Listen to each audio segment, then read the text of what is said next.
we're glad to see you again. A warm welcome back to Heroes Behind the Badge. We tell real stories about real cops, and we expose the fake news about police, and we give you the real truth.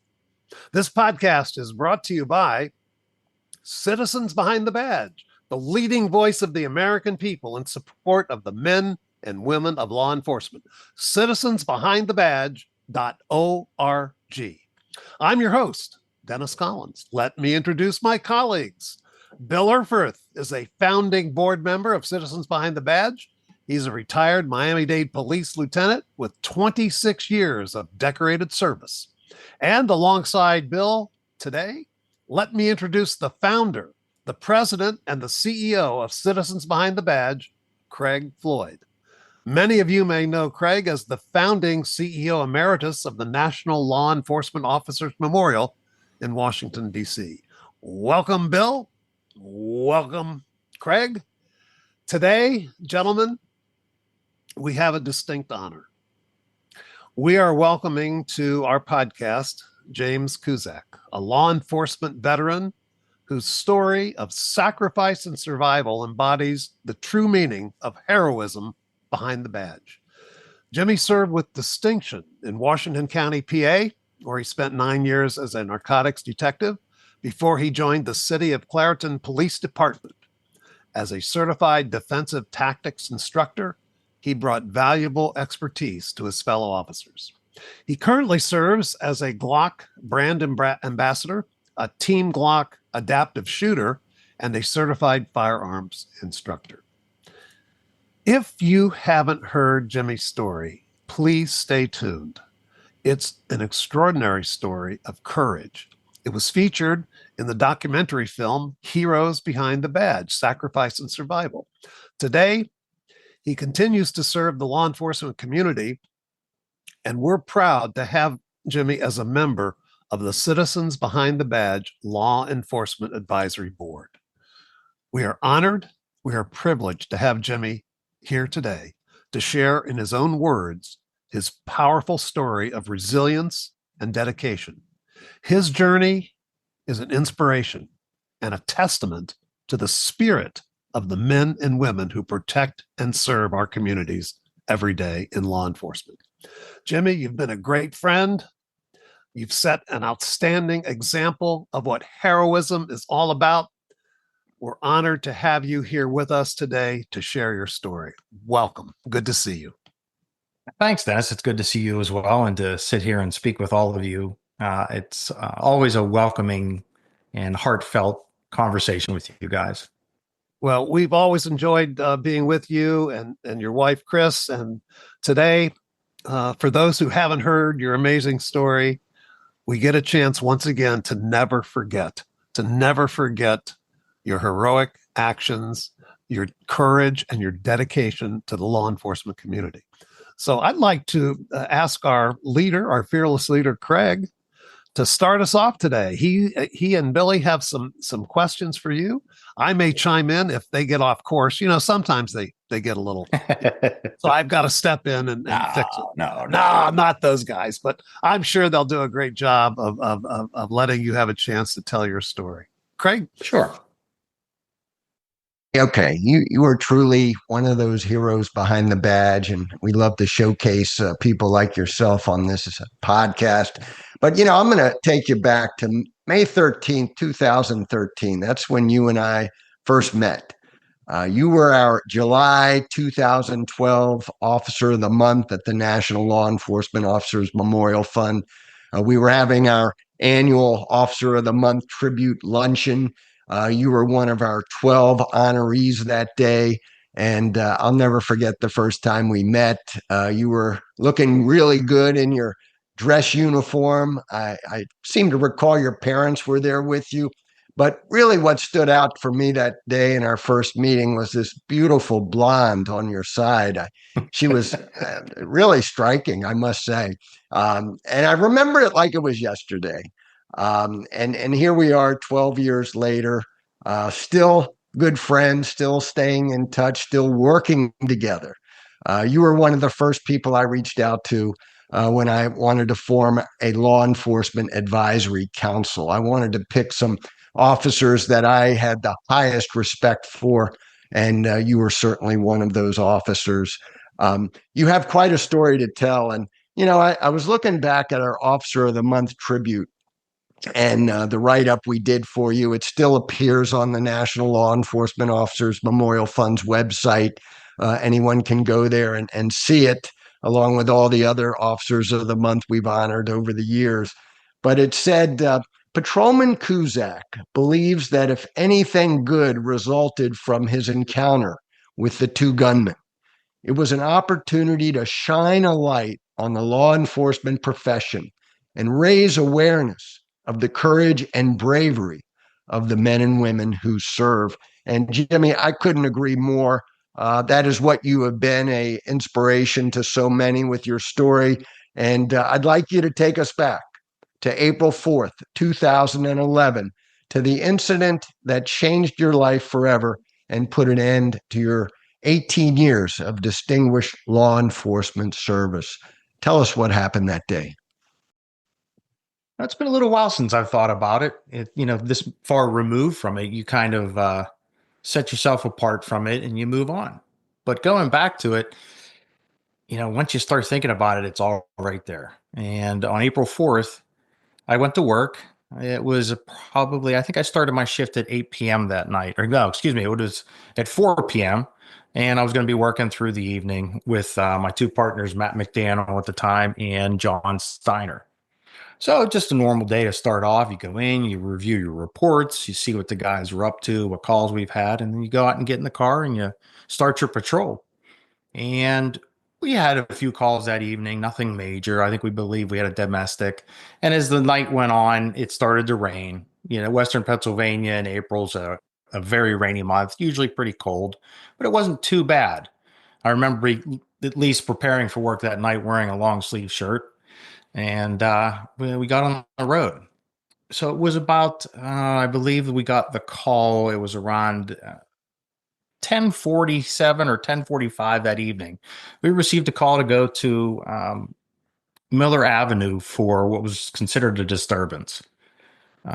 That disturbance was called in by the neighbor being of one of two places of the duplex on Miller Avenue, called to say there's something going on next door. We don't know what, but we can hear the yelling, we can hear the noises going on. So that's all we had to go on right away. So as we responded, we got more information that it could be either a domestic or I believe it was stated it might be a possible home invasion. So I arrived first, parked about 2-3 houses from the scene and come up with my lights out so nobody could see me. And then Matt arrived as well. We stepped out of our patrol units. Matt grabbed his long rifle, an AR-15, and I went out just, with my handgun. And John arrived as well. And we both apprised John what we had already come to see, which was we could see some shadows moving in front of the window in the upstairs of the house. So we said, let's approach. We'll go up to the front of the house. I'll go to the rear of the house, and Matt was going to kind of just look over both of us. So as I walked along the side of the house listening, I could hear sound like footsteps, some rushing moving around. I went to the rear of the home was a deck. And when I say as a deck, is it was very small. It was maybe 4 to 5 feet wide and maybe about 4 to 6 feet deep, 4 steps to get up to where the door was. So I walked up the steps. Same time I was prepared for what we had going on. I had my handgun out. I was just addressing what I needed to, which is my safety and to see could we gain any type of response from the people inside the home. Well, as soon as I walked up the steps, I noticed that the rear door, a large white steel door, was cracked open about a quarter to half an inch. So as I quietly as best I could, I approached the door and abruptly the door shut. So at that point in time, I announced myself, Clairton Police, opened the door, repeated attempts, no one did. So I immediately backed away and tried to kick the door. That being a steel door, it didn't want to go. So I backed away, came down the steps, got the attention of Matt and John, and we amassed on the side of the house again, watching the front and back. And John told me, he says, hey, I made contact at the front door. The door was opened only a crack, and a male just stated, "Everything's fine here. Just leave us be." And he slammed the door in John's face. John says, "I didn't feel right. I didn't get to see the guy, so we know something's going on." I said, "Okay." I said, "Since something's going on in the front and back, that's the only two ways they had to exit the house short of jumping out a window." So we went towards the back of the house. And again, I approached the steps. John was behind me, but at the time I didn't know how closely John was to me. And I knew Matt was a little bit back, kind of giving us cover. Now, again, it was pitch black dark at night in April. It had begun to drizzle and rain a little bit. And it just kind of sets the feeling of something's not right. So we knew something was serious in the house, and we would shortly find out. Once I reached the top of the deck, I walked towards the door, but I wanted to step to the side a little bit. And just as I did that, the door opened abruptly, and all I saw was a black doorway open. And then the next thing I saw was an orange muzzle flash. That was a shock. I didn't expect any of that to come. I expected that I was going to meet resistance at the door, but nothing to that degree. With a little bit of my experience having been involved with the defensive tactics and firearms, I had the knowledge of, the flight or fight syndrome of where your body just reacts to a given stimulus. Well, that stimulus was what I believed to be gunfire and the muzzle flash of a weapon. Immediately, I had auditory exclusion. I couldn't really hear anything. And what little sight I had, with it being that dark, was the muzzle flash. Immediately upon that first shot, I didn't know that I had been struck. And where I had been struck was as I was bladed at the door, the first round struck my right forearm midway and then traveled to my elbow and lodged in my elbow. That immediately took my gun away from me. I didn't know this. So it was later found about 15 feet away from me. But as I was standing there, and again, in my time, time has slowed down. But seconds seem like minutes to me. The second shot had gone. Third shot had gone. At this time, I didn't know if they had struck me or not. The fourth shot would be the most devastating to me at that point in time. It had struck my left chest area, right near my armpit, where it had gone through the corner of the vest, traveled through the vest into my chest, struck a rib, and then that bullet traveled down through my body and across my T11 vertebrae, where it immediately rendered me paralyzed from the waist down. So I went from standing to an immediate drop, and during that drop, a fifth round struck me in my left armpit. And when my body hit the floor of the deck, my head struck back on the banister, kind of sent me for a little more of a loop, and I busted one of the spindles out of the deck. So at this time, I really don't know who had shot me. I just knew that I had been injured and injured gravely sitting there on the deck. And again, time's standing still for me. I know that I'm addressing what's going on. I know that I'm still awake. I'm still alive. I'm still breathing. The breathing is getting difficult, very difficult as each breath I take. I just can't get that breath in. But then as I am sitting there, I could see a pair of legs walking out towards me. And I thought, this has got to be the end. This person is not going to let me live. I don't know who it is, but I know it's somebody in there that has just tried to harm me or tried to kill me. So I guess I kind of think of it as I kind of turned my head expecting that last round, and it never happened. That person continued on over me, and I didn't see where they went. So now my response to all this is, okay, you've got to get out of here. I don't know where my firearm is. Now the next thing is I got to try and contact somebody or contact my partners. I reach for my microphone on my chest. It's not there. So my radio is not functional now. I'm reaching around for my firearm. I can't find it either. I know that I can feel warmth on the left side of my chest. I know that's where I've been struck, but I can feel, it if you just would to spill a drink on yourself and it keeps pouring on you, I can just feel that coming out of my left chest. And I know that this isn't good. You really need to do something about this. And then my mind shifted past all of the training that I'd done of how you need to respond in a shooting situation or what you need to do. And it went towards the important things in life. What appeared to me? Well, what appeared to me was, I don't know if it was a favorite, but my grandmother who had passed was in my memory or right in my mind, who I was very close to. Then the next thing it kind of comes into is your family, my mother, my father, and Chris. They're just right there in my mind. And what does this mean? Is this what's going to be the last of what I do? And then it was our dogs. We had two German Shepherds, one Zarwin, large, big brown and black Shepherd, and we had Xena, was a smaller Shepherd. She was Chris's working dog at the time in search and rescue. And I could see them sitting on my chest, panting, looking at me like, yeah, it's hard to breathe. So what? And once I got that in my mind and what was important, I knew that something clicked and said, I'm not dying here on this porch. Nothing's going to let me die on this porch. And I garnered up the strength that I could, and I breathed in as much as I could. And I started yelling, I'm hit. Matt, John, I'm down. But I didn't hear anything. I didn't hear anybody coming. I didn't know what was going on. What I didn't know was how close John was to me. And I only found this out later on in the trial. John had been basically at the base of the steps in the line of fire. And he wasn't struck. But then as soon as the firing started, he took cover right to the corner of the deck. And Matt was back far enough that he was to the side of the house. He didn't see so much of who was shooting. They both thought I was the one doing the shooting. Obviously, it wasn't the case.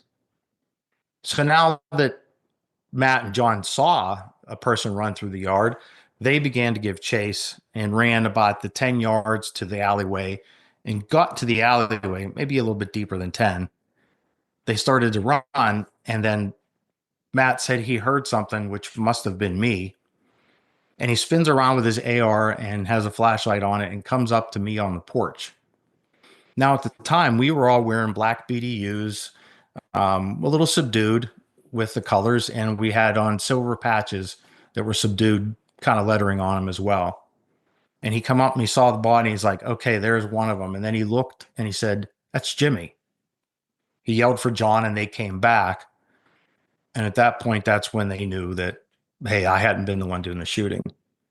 Matt had been a lifelong EMT as well, worked on an ambulance. So to my luck, that's what he did as well as a police officer.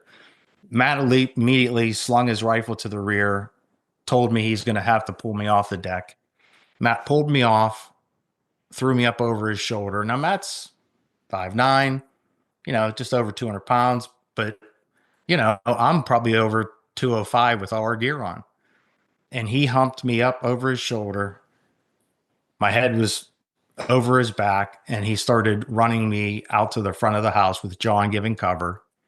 And they went about a house down to the sidewalk, and that's where they were going to try and take care of me. And the biggest thing I remembered out of Matt carrying me was, why is my head bouncing off of his butt?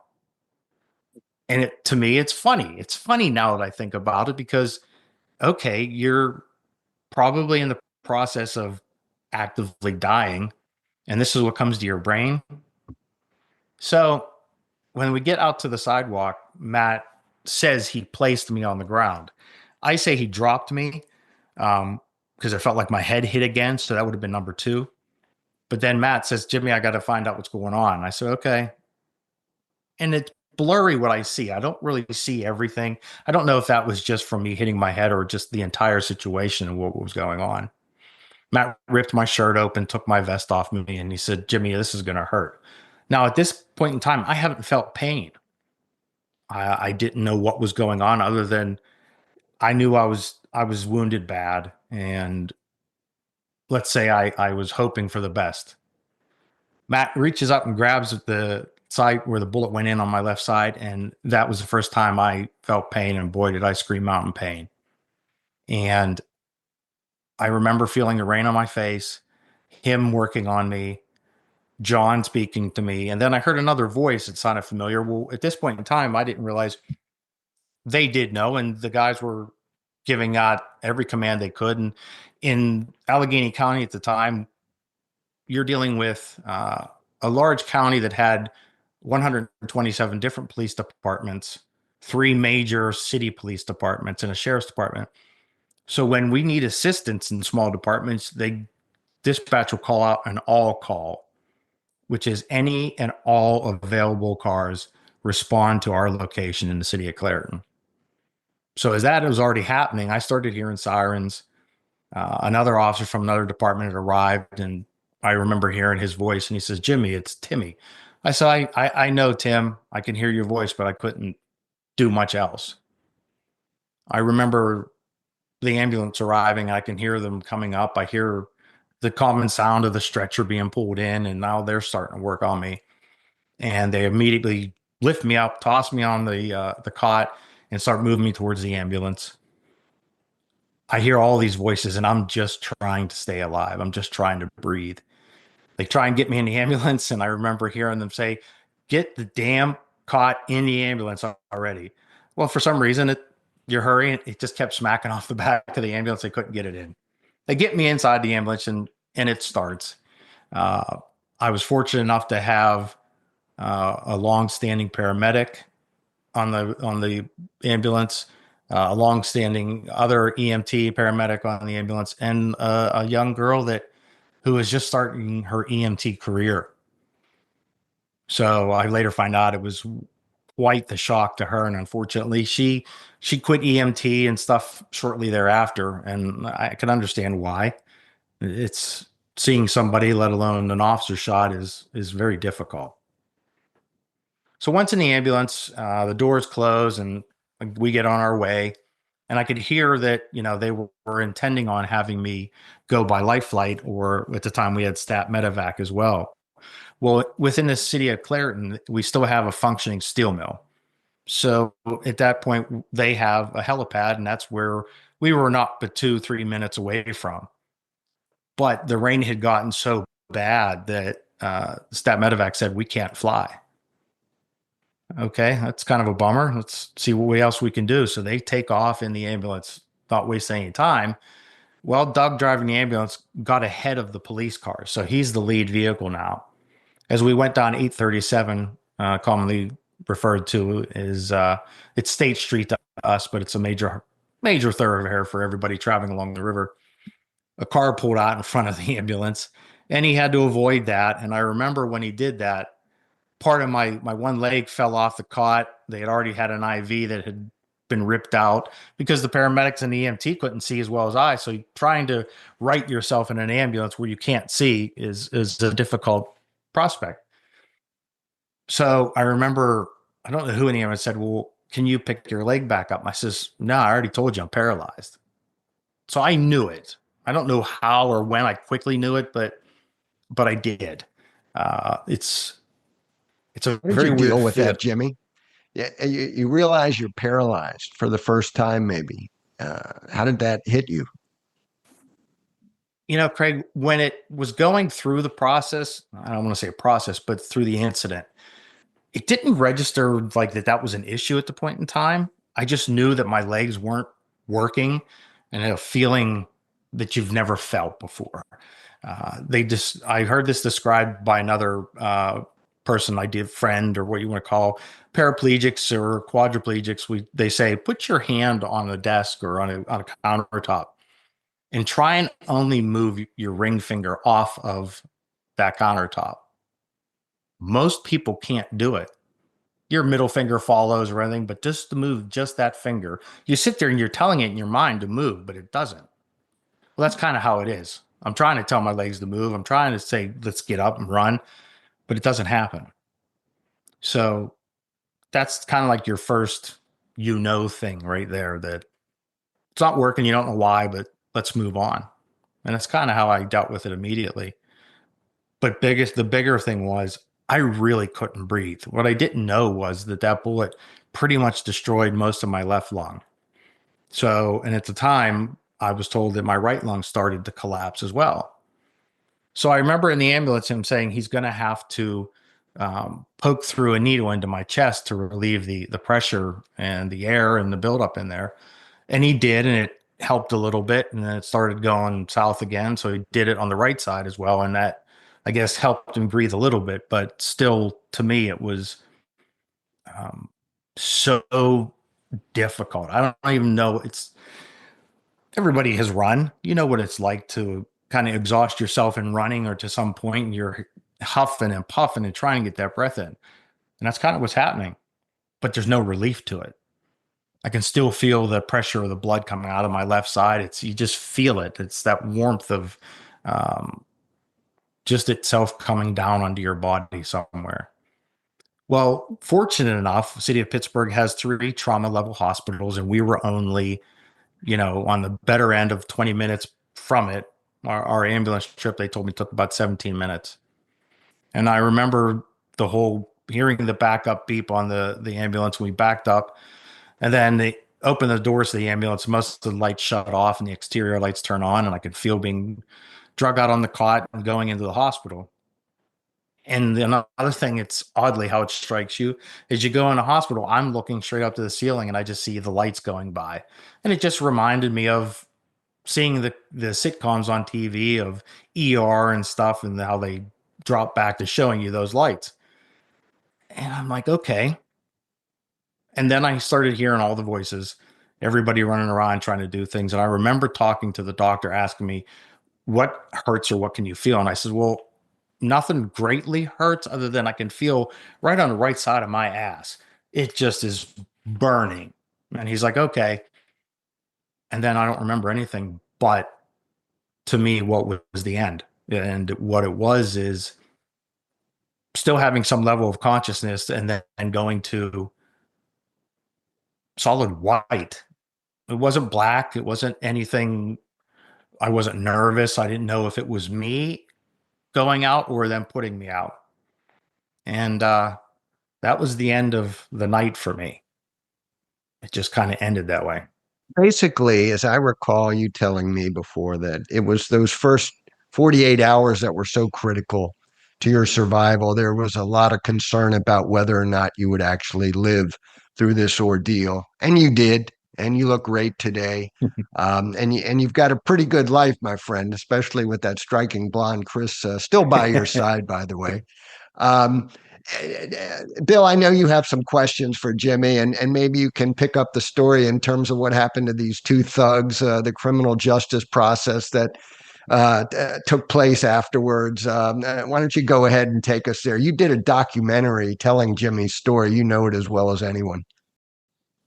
Yeah. So Jimmy, let's let's just kind of cut to the chase. We know clearly the hospital did a great job.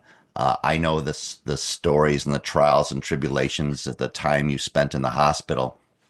But why don't we jump into telling what happened? I mean, what was going on inside that house? I think now that you've just explained that you got shot, all these things, people are probably thinking, what the hell was going on there?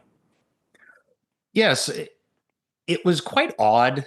I had to be going back just a little bit. I'd only been at the city of Clareton at the time that I was shot for 3 weeks. 3 weeks is the only time I'd been there. I went back to that department to, I say, start my second law enforcement career. I'd already done 18 years in other departments, and now I was going forward. What we find out later on was what had actually happened to the home. On that side of the duplex lived a family, husband, wife, and 2 kids. Unfortunately, the husband's career was a drug dealer, and he was known. That was known that that's where you could go. He dealt out of the house. The wife was very much aware that this is the life they lived, and it was, excuse me for lack of better terms, drug dealing central. Excuse me.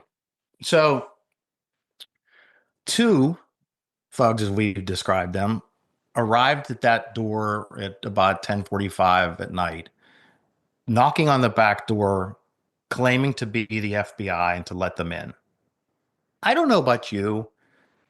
I don't think the FBI usually comes to your door at 10 o'clock at night. It may be in the mornings and stuff, but don't open your door. And these idiots did. And it was, we'll name them now. Emilio Rivera was the 26-year-old that first went in the house, I believe. And then, wow, I'll have to remember the name of the second one. It'll come to me.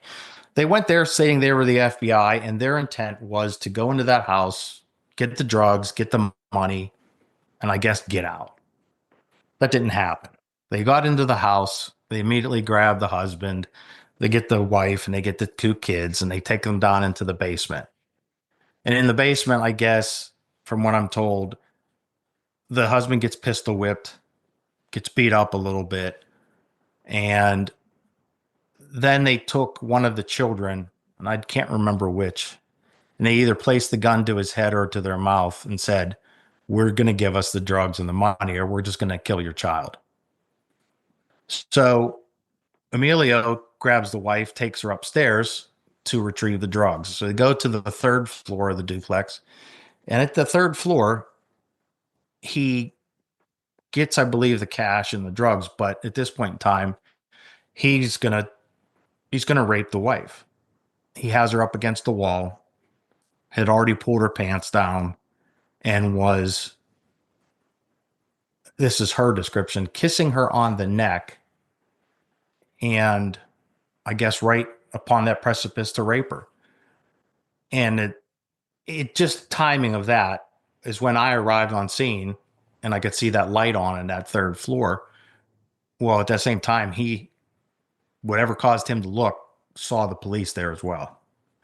So he stopped immediately, takes her, they run back downstairs, and now they're caught. Caught meaning they only have the front door or the back door. They're rushing around trying to figure out what they're going to do. And that's when one of them closed the back door when I arrived, and we believe Emilio Rivera was the one that was at the front door talking to John. So now they address each other and say, "We're going to have to shoot our way out." And this happened in the kitchen, which is where the rear door was, where I was. And we get this information from the wife as she testified in the preliminary hearing and in court, that they said, "Yeah, we're going to shoot our way out." And that's what they did. Waited there until I come up. And when they saw that I was on that door, there was a window immediately to the left of the deck, but not on it. And I guess they could either hear or see me coming up. And that's when they decided to fire. We found out through the trial that Emilio Rivera was the person shooting me. Now, I was shot 5 times. Could have been either a 5-shot revolver or a 6-shot revolver, because we found no shell casings at the scene. This was the Allegheny County Police Homicide Division investigating. No shell casings that would indicate that that was the case, because they didn't stay behind. At least one ran after I was shot. So, but also we never retrieved the firearms to know exactly what it was. We know that the rounds that I was struck by was 38 caliber, with the one that they retrieved from my elbow, the bullet. And there was also, oddly enough, almost completely intact bullet found on the deck in one of the crevices that meet the boards. And it was almost, they said, pristine. So it was almost something like one of the ones that crossed across the front of my vest, hit and stopped, and was found there on the deck. So yeah, that's kind of the short of what happened to them right there. I don't know how far we want to go into the trial. So Jimmy, clearly a couple of career criminal scumbags. Yes. Unquestionably. The trial itself, there was some twists and turns. They're convicted. From my understanding, what I recall is they get life in prison. However, it turns into a bit of a shit show with the sentencing. And I want you to explain, you know what I'm talking about sure, your particular situation of being shot. So we went through a rather long trial. It was one of the longer ones they told me in Allegheny County's history. It was 5 weeks. You know, we know that through the investigation, you've got the two people that wholeheartedly we believe and are alleging committed these crimes. So Emilio Rivera is convicted. Now, if you think back, he was convicted. The other one, which why I can't remember his name. This is how far out I put it. He was acquitted of all charges, and I equate that to he had the better attorney. Anytime that we had testimony or discussions involving his name, there was a sidebar. His attorney brought it up, and he did everything he could to keep his testimony about his client either not ongoing or not at all.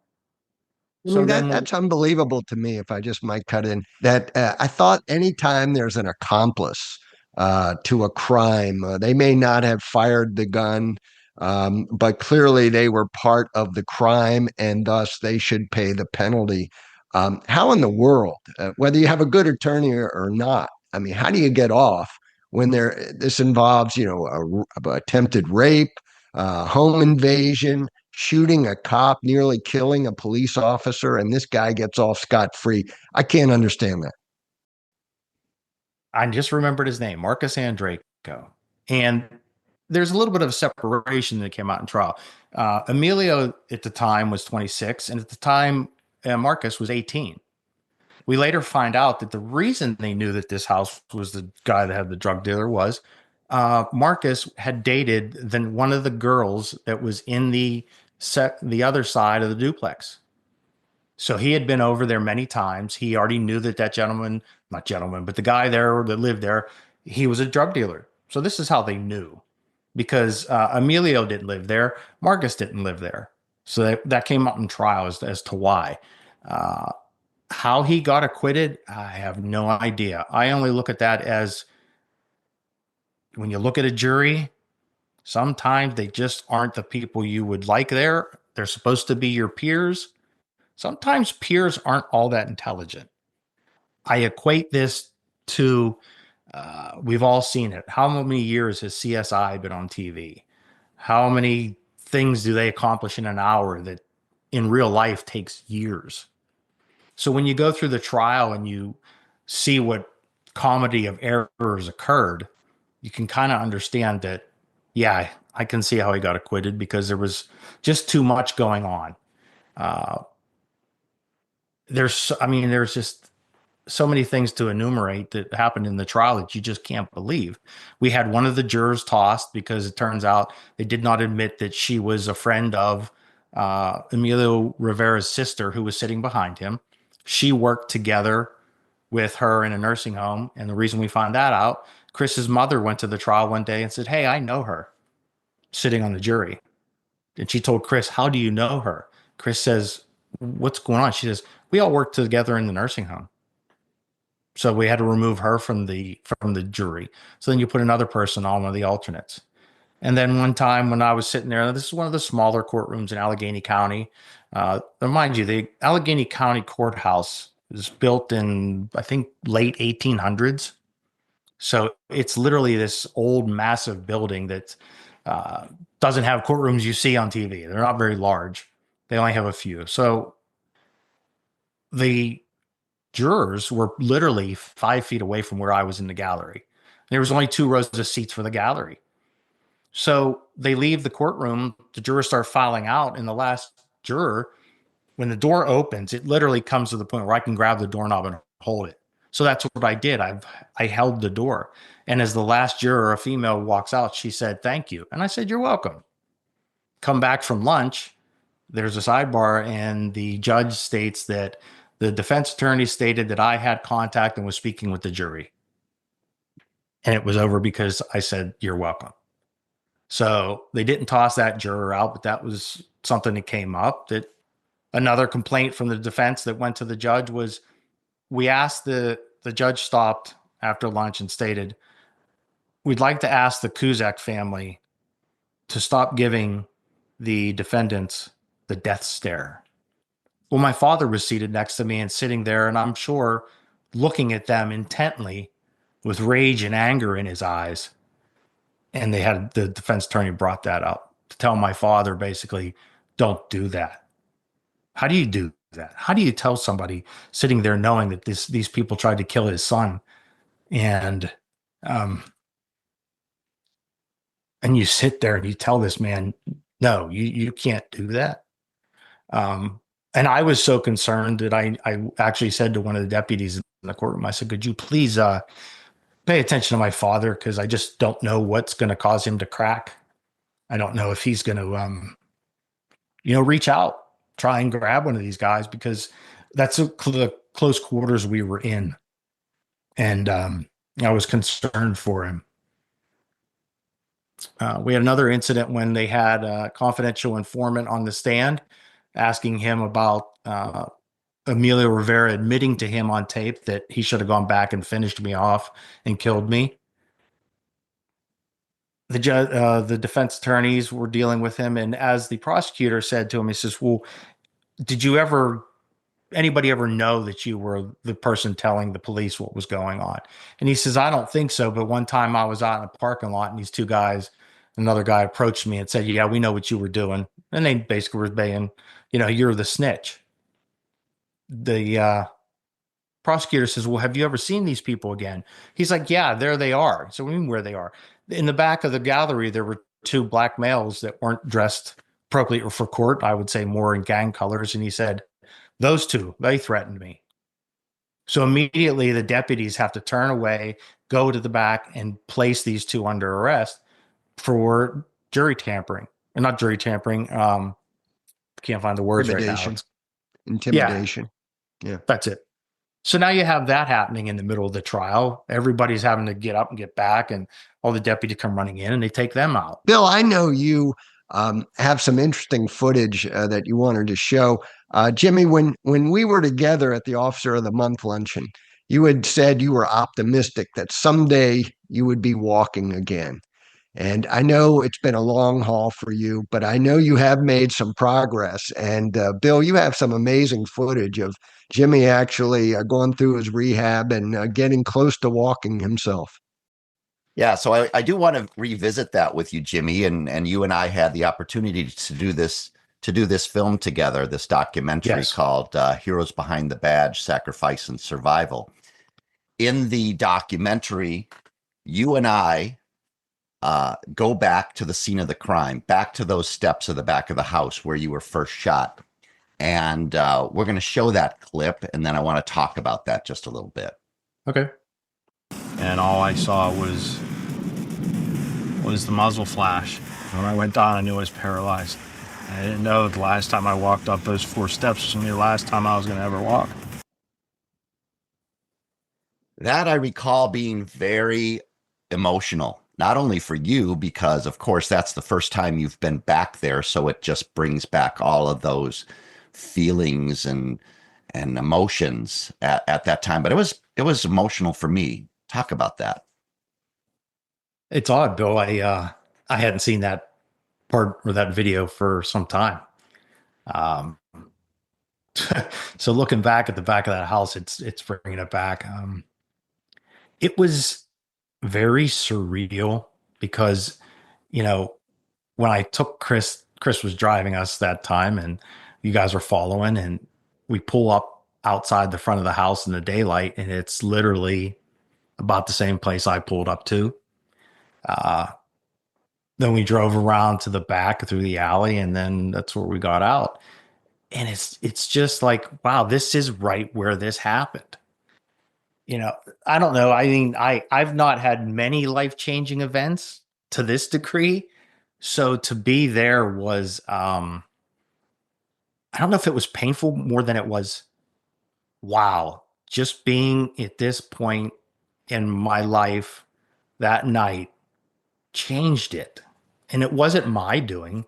It was somebody else's doing that literally caused my life to go in the direction that I would have never expected. And then having you guys there, it's not like you were pushing me there. This wasn't scripted. This was just like, yeah, you guys went back there with me the first time. I literally hadn't been on that street. I hadn't even thought about that house. So to be there was, it took me right back. But you just look, 4 simple steps that you take every day, that you walk every day, that you don't even process in your mind that you're walking. Your body just does it. And I looked at that and I had no way to get up 4 steps. And I'm still to that point to this day. Yeah, it was definitely an emotional experience that we shared there. Yeah. We also went with you to rehab, and you had done some water rehab. You went to a specific facility where they put you on a treadmill. They buckled you in.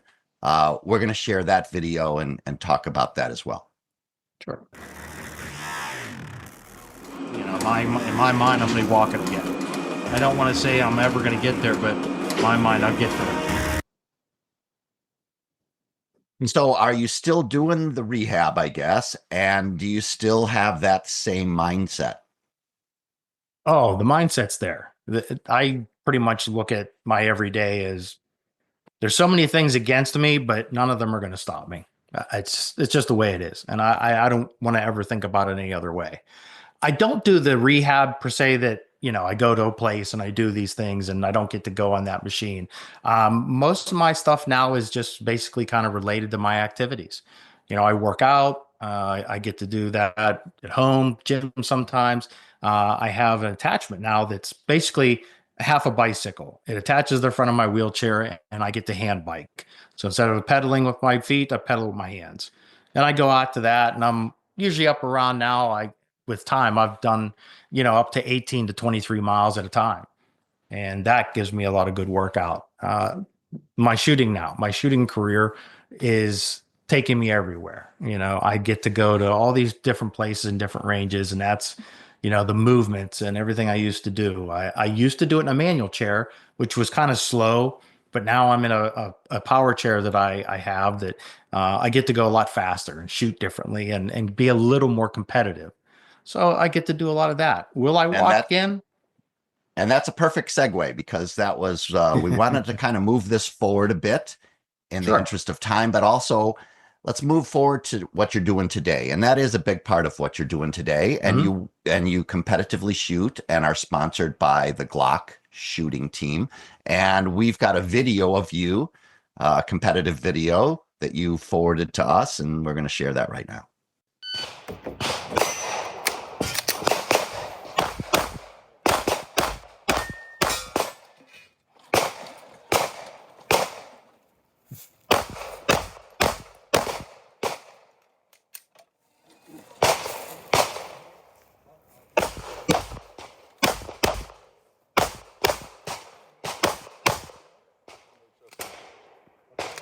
So Jimmy, you're probably a better shot than most cops right now, I would say.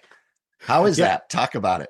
A lot of friends that I shoot with now say that. They're like, you know, in fact, a couple of the cops I know down here shoot with me as well. And they're like, you know what? You're shooting a lot more. When you get to shoot as much as I have now and guys that are on the competitive circuit, you're firing. I think last year I fired over 15,000 rounds. And I'm on the lower end. So yeah, I've gotten much better. Let's just say that. But yeah, I was afforded the opportunity to be that brand ambassador and be a competitive shooter by the Glock brand. And I want to say it started with what you guys got me into, Craig, Bill, when we were down that year for Police Week in 2013.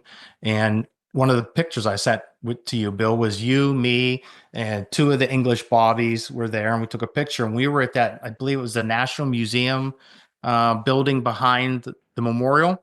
Right. And that's the day that I think it's Jack Dorsey from Glock gave the check. Gave the check to the Unity Tour or to you, Craig, for over $2 million. Right. And I met him that day and I said to him, I said, what's it going to take for me to be a competitive shooter or a shooter for Glock? And he just kind of chuckled and laughed. And that was all the way back in 2013. So then when I was contacted by Glock in late 2015, a lot of the work paid off. I guess meeting people and talking to people paid off. And I was afforded this opportunity that I have been graciously and filled full of gratitude to accept and get myself out there and not only shoot for me, but to show other people in wheelchairs or other people with various disabilities that don't let anything stop you. You can do it again, or you can do something new that you wanted to do. And Glock affording me this opportunity has done that for me and many others. What I do want to ask you about, though, Jimmy, because we see it in the video, then you sent a still picture. You got these ruby red sneakers on, like from the Wizard of Oz or something. What the hell is that you're wearing there? Where did those come from? Did you get sponsored for those too? No, what that comes down to is friendship. And what I mean by friendship is you meet so many people when you're in any type of sports or activities like that. Well, the guys that I repetitively and women I repetitively shoot with at my local range, the Hanson range, they are the ones that brought me along. Yeah, I've shot since I was 8 years old, but when you get into the competitive realm, you need to learn a lot more. And all these people, excuse me, helped me with that. And then I always joked to them because in these sports, you have what they call fault lines on the ground. You can't step outside of them and shoot. If you do, it's a foot fault. So I always joke where my foot would be placed in reference to my wheelchair. And I said, well, you guys, you can't even give me a foot fault because you guys are wearing these Solomon shoes and you can see them. So I didn't know this. They heard that when I said it, and they went out and bought me these red shoes. There you go. The brightest color you can imagine. And we were at a match at our range, and we had a ton of people there. And I remember Sean, she comes over to me and hands me this bag. And I'm like, what is this? And then all of a sudden I see everybody looking at me. I'm like, this isn't going to end well. And I pulled out the shoebox and I opened up, and there they are, these bright red Solomon shoes. I said, well, now they're definitely going to try and give me foot fault because you can see my feet. So anytime I go and compete, I always wear those shoes. There you go. Well, I knew there had to be a story to that. Yep. How about, Craig, we wrap this up with a last question from you, and let's talk about Jimmy's dogs. Yes. Very good. I will ask this because we've alluded to her, or at least I have before. This amazing, beautiful woman that's been by your side throughout this ordeal, Chris, your wife. Tell me about Chris and how important has she been in terms of your recovery and in terms of your life?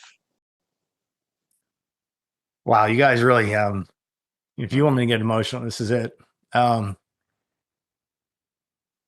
It's been 15 years we've been together. The first year that we were together, I wasn't in a wheelchair. We had been together 1 year when this happened. And when you're in the hospital, I'm getting one thing from the medical professionals and Chris is getting another from the people trying to make you understand what's going on. And they told her, look, boyfriends and girlfriends don't usually stay. Fiancés, at the time, she was just my girlfriend. Fiancés, maybe 50% of the time, you'd be lucky if they stay. And marriages die because of this a lot of the times. So she's not given good odds. And I remember one day when it was just us in the room, and I told her, I said, look, you didn't sign up for this. I understand if you need to go. And I said, I don't feel bad. My family won't feel bad. She never left. She never alluded to leaving. She never showed me any reason, and she never did. That's something that I'll never let go of. So Chris is on the good side of this. She is amazing. She has dealt with everything that comes along with now being the partner of a paraplegic man.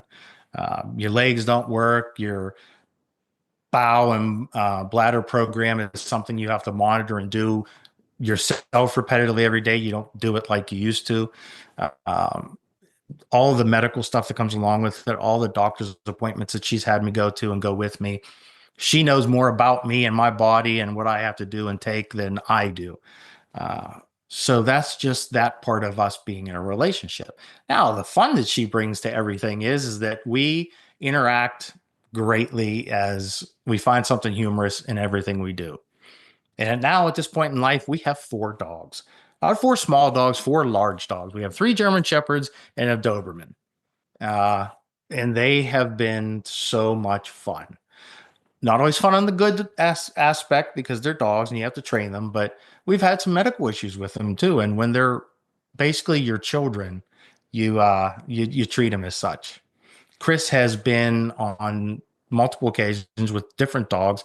She's been part of multiple search and rescue teams where she has had our dog is trained in HRD, which is human remains detection, or a cadaver dog. And she's been on many searches where they've been missing persons, they've been homicide cases with 2 of our dogs. We still have one. She's in her later stages of life. She's 11. She's retired. She, unfortunately, right now is also paralyzed like me. She can't use her rear legs. So Chris every day lifts her up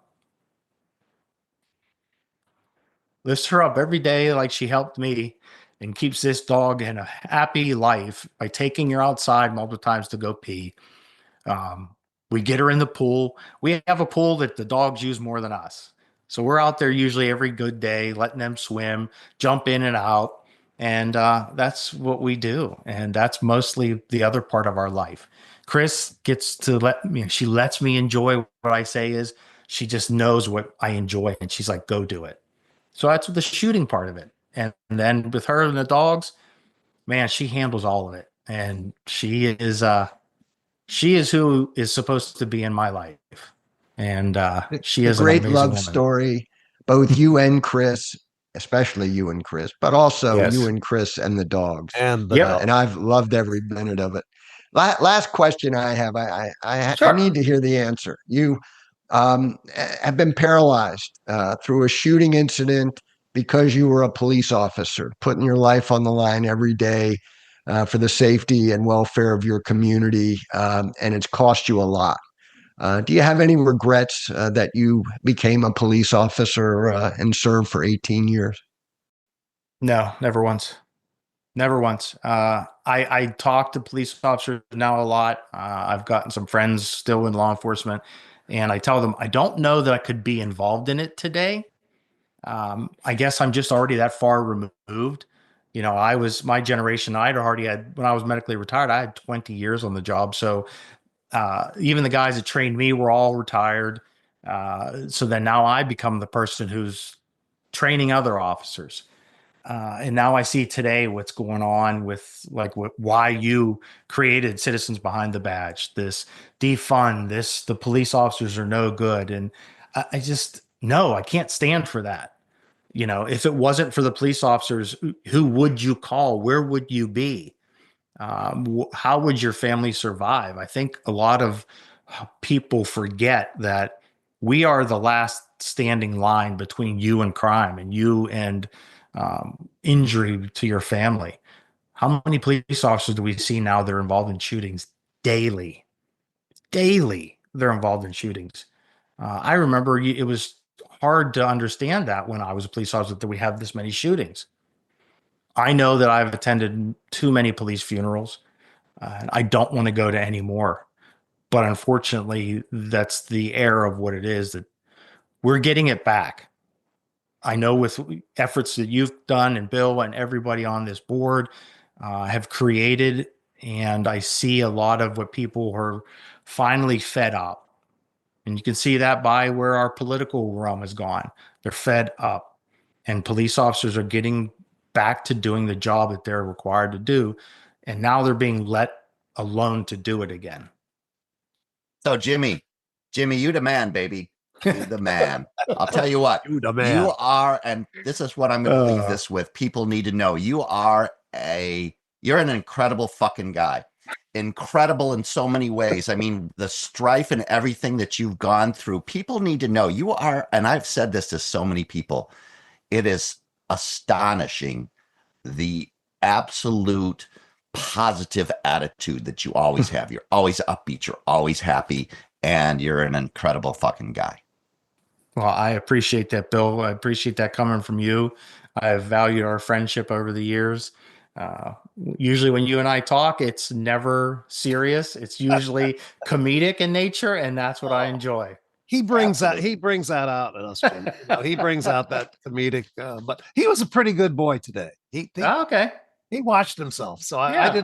didn't have to step in with my buzzer. So I can't tell you how much we appreciate your courage to tell your story. I know that it has to be brings back some not so good memories, but you know what? Mm. Your story is an inspiration to every one of us because you are the embodiment. It's not what happens to you in life. It's how you respond to it. How you respond to it. You are the image of a perfect response. And I know it's not perfect for you every day, but it's perfect in that you don't give up. I like something you said during this interview. So many things against me, but nothing is going to stop me. Don't let anything stop you. That's the message that I take from Jimmy Kuzak, a true hero behind the badge.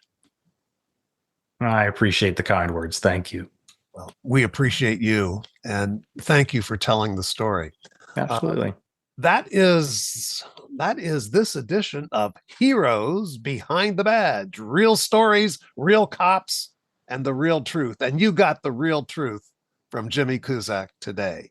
If you'd like to know more about Citizens Behind the Badge, citizensbehindthebadge.org, citizensbehindthebadge.org. Join the hundreds of thousands of people who are already lending their support to the men and women of law enforcement. We'll be back soon with another edition of Heroes Behind the Badge.